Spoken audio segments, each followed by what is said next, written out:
Olá, pessoal! Estamos aqui hoje mais uma vez para refletirmos juntos a nossa liturgia do dia, tá certo? E nessa quarta-feira, as leituras falam pra gente, né? A liturgia fala pra gente que a palavra de Deus é fonte de vida e de salvação para todas as pessoas.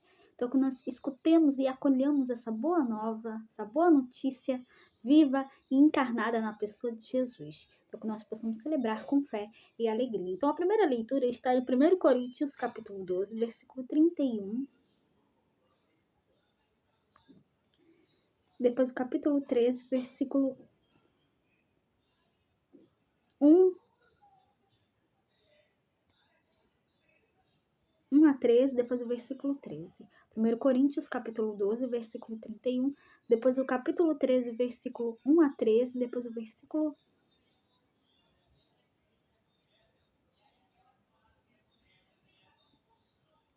Capítulo 13, versículo 1 a 13. 1 Coríntios, capítulo 12, versículo 31, e depois o capítulo 13, versículo 1 a 13.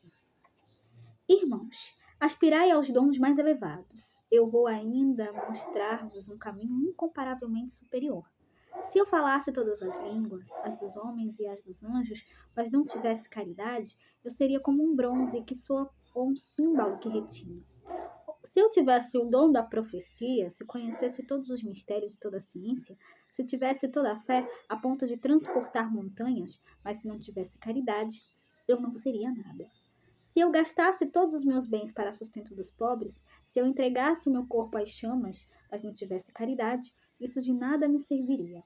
A caridade é paciente, é benigna, não é invejosa, não é vaidosa, não se ensoberbece, não faz nada de inconveniente, não é interesseira, não se encoleriza, não guarda rancor, não se alegra com a iniquidade, mas regozija-se com a verdade. Suporta tudo, crê tudo, espera tudo, desculpa tudo. A caridade não acabará nunca. As profecias desaparecerão, as línguas cessarão, a ciência desaparecerá. Com efeito, o nosso conhecimento é limitado e a nossa profecia é imperfeita. Mas quando vier o que é perfeito, desaparecerá o que é imperfeito. Quando eu era criança, falava como criança, pensava como criança, raciocinava como criança. Quando me tornei adulto, rejeitei o que era próprio de criança. Agora nos vemos num espelho, confusamente, mas então veremos face a face. Agora conheço apenas de modo imperfeito, mas então conhecerei como sou conhecido. Atualmente permanecem estas três coisas: fé, esperança, caridade, mas a maior delas é a caridade.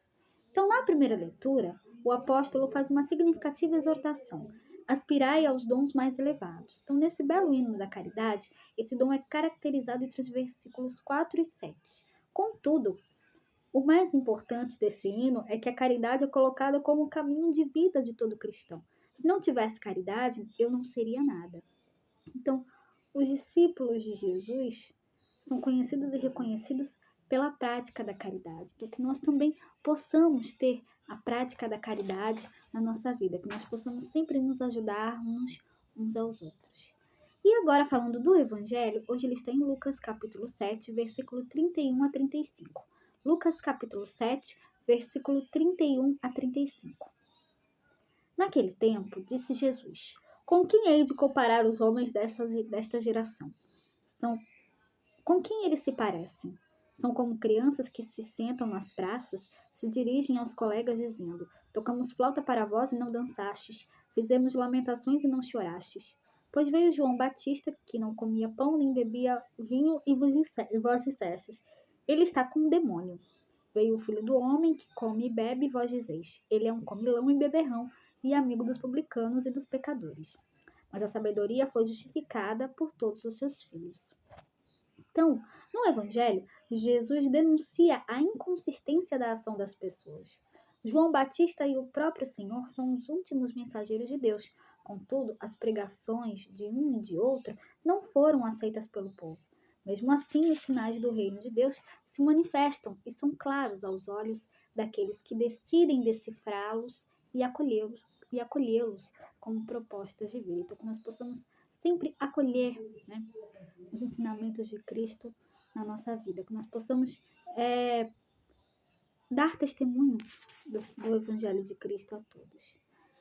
Então, era isso que eu tinha para falar para vocês hoje. Muito obrigada a todos por curtirem, por comentarem. Aqueles que só assistem mesmo, também agradeço. Espero que vocês tenham gostado dessa reflexão de hoje. Espero encontrá-los todos aqui amanhã, quinta-feira, se Deus quiser, para continuarmos refletindo cada vez mais as leituras da Sagrada Escritura. Então, muito obrigada a todos e até a próxima, se Deus quiser.